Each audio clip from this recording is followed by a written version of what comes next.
Hi, my name is Ashlyn, and I'm on a journey to own a mortgage-free home in the next 5 years. I wanted to share today how it is that we have saved $10,000 in less than a year. I have a goal to get to 200 subscribers, so if you are not yet subscribed, please do that. It really helps my channel and it helps me to continue to make this kind of video. So if you would, please subscribe and give this video a like, and let's get into how we save $10,000. All of these things come with their fair share of sacrifice. So most of them don't sound very fun, and most of them actually aren't very fun, but with our goal of owning a home in 5 years from now, we really need to be intense about how we're going to get there. So we know the end date of these sacrifices that we're making, how we're going to live after those have been done, and that makes it worth it. So have your goals in mind and let's talk sacrifices. So the first one is obvious, I think, and that is to increase your income. If you are single and it's just you working your job, maybe there's a way that you can do the same job or a similar job and make more money doing it.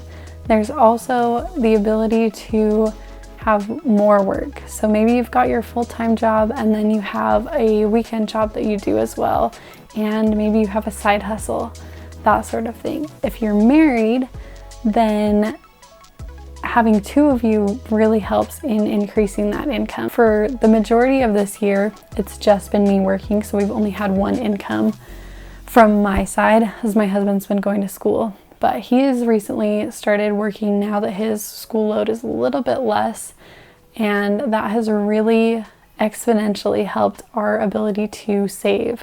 So having two incomes is always going to be better than just having one. If you are married and have kids, that can kind of be a little bit harder, and I think it goes into that sacrifice that I was talking about if you really want to intensely meet a goal. So if you have a specific number that you're trying to get to, or maybe that you need to get to for something that's coming up in your life, then increasing that income, no matter how you have to do it, is going to be really helpful to you. Just remember, it's a short-term thing. It's not going to be the rest of your life that you're having to make these sacrifices. If you have a need for some side hustle ideas, I've made a whole video about that, so you can check that out somewhere on the screen here. And after this video, I think you should go check that one out to see maybe some ideas that can spark something for you that you can do. Second is a big one, and we've only recently started doing it, but it's made a really big difference in our ability to save. That is to cut reoccurring bills.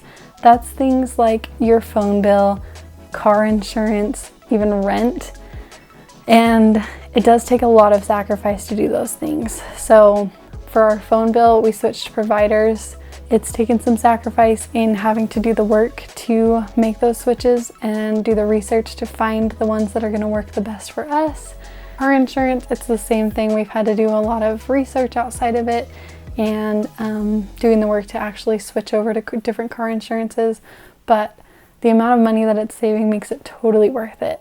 If you need some creative ideas on how to save on rent, these are definitely not fun, but they are ideas. You could relocate to somewhere that has cheaper housing. It could be getting roommates. It could be moving back in with your parents. So there are options out there. You just have to get creative with it and be willing to make a bit of a sacrifice. The third thing, I think, is what a lot of us miss, and that is focusing on the little fish rather than the big fish. So when I say little fish, I mean things like the little monthly spending that you're doing, or even the little weekly spending that you're doing that doesn't seem like a big deal, like it wouldn't really make any difference. That could be things like your streaming services. Maybe you like to go get your nails done.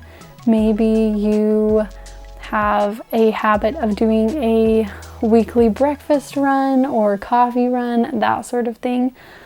All of these little expenses that we have add up and they become a huge amount of money. So if you're focusing on those little expenses and asking yourself as you're budgeting every month, do I really need that? Then I think it's much easier to be able to cut them out and save that money rather than spending it on things that you really don't need. Again, it's the sacrifice for the short term so that in the long run, you have the ability to build your financial success. This probably should have been at the beginning, but that is to get on a budget. If you know where every single dollar of your money is going, then you know whether or not you're maximizing on your ability to save. So get on a budget if you haven't. I love the EveryDollar app, and I have videos that walk through how I do my EveryDollar budget. So you can check those out as well. 6 is to sell stuff. If you're anything like me, you have a million things in your house that you don't use and are just sitting on shelves collecting dust. I have made hundreds of dollars, maybe even thousands, selling stuff that I don't use on Facebook Marketplace. It's super easy, it's really quick, and it has made us a lot of money that we've put towards our home fund. Right along with that is to buy secondhand. So if there are items that you need, like clothing or kitchen utensils, that sort of thing, then buying secondhand can save you a lot of money, and you can still get a product that's just as good that you would get brand new. I'm doing all of my Christmas and birthday shopping for my daughter on Facebook Marketplace and thrifting right now, and we've gotten so many great things that we probably wouldn't have been able to afford and fit into the budget had I not found them for like a quarter of the price that I would have paid new using Facebook Marketplace. So definitely check those things out. Use those tools because they help you get the things that you want and need at a much cheaper price. Next is to get out of the spaces that tempt you to spend money. This has been huge for me. So stop going on walks in Target. Stop walking through the grocery store when you're hungry. Even just taking the apps off of your phone that you can shop on, like the Target app and Amazon app, all of those things. Even just not using social media as much has really helped me in curbing my additional spending on things that we don't need. So if you are constantly finding yourselves adding things to your cart online or in person, then I think it's time to reevaluate where you are at those times and how you got there, so that you can figure out how to not end up there and not end up putting those things in your cart. So those are the biggest things that we have done that have made a big difference. Now, a lot of them seem small, and they kind of are, but they add up so quickly.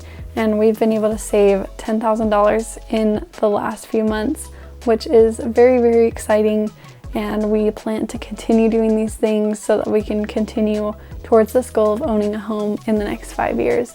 So if you liked this video, please give it a like and subscribe to my channel. It really helps me out. I would love to see you back for more videos, and I will see you again next week for another one. Bye.